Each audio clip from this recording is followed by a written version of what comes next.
Hello everyone, Susan here with Life Stories. Today we're going to continue our segments on grief, but today we're going to talk about bargaining. So we've been talking about my mom's story.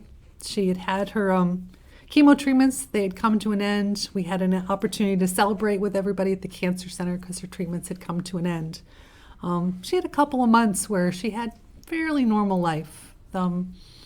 She went back to doing the usual things, but then she had to go back to the cancer center to be reevaluated.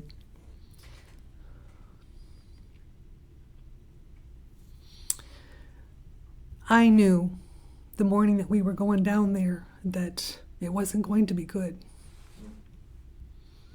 And God and I had a long talk. In my journals, like I always talk about.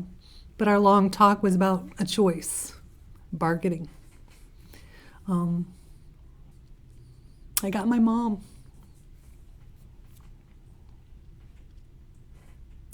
But if I kept her, would I have her forever? And so in my long talk with God, I knew that I needed to surrender my mom in order for her to have eternity.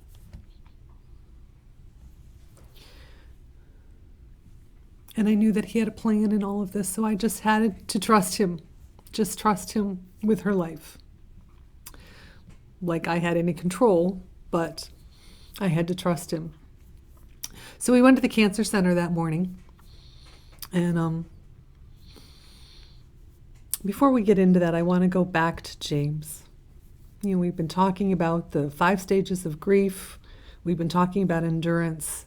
But if we continue in to 5 and 6 from James 1, it says, "But if any of you lacks wisdom, let him ask God, who gives to all generously and without reproach, and it will be given to him. But he must ask in faith without doubting. For the one who doubts is like the surf of the sea, driven and tossed by the wind. For that man ought not to expect that he will receive anything from the Lord." Being a double-minded man, unstable in all his ways. We go to the New Living Translation. It says, "If you need wisdom, ask our generous God, and he will give it to you. He will not rebuke you for asking, but when you ask him, be sure that your faith is in God alone. Do not waver. For a person with divided loyalty is as unsettled as a wave of the sea that is blown and tossed by the wind. Such people should not expect to receive anything from the Lord. Their loyalty is divided between God and the world, and they are unstable in everything they do." Just like I was going back and forth between wanting my mom, but wanting my mom forever. I went back and forth in that. So that morning we went to the cancer center. Before we went in, my mom was not a praying person, but I asked if we could pray before we went in, with tears streaming down my face. I just talked to God about being afraid and my concerns for what the future held, but that I trusted him.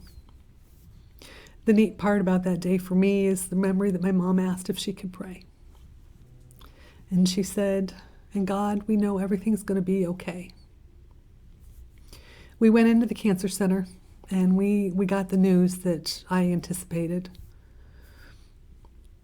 They gave my mom 1 to 2 years. We were amazed that she had that long. Unfortunately, that story did not live out that way, 1 to 2 years.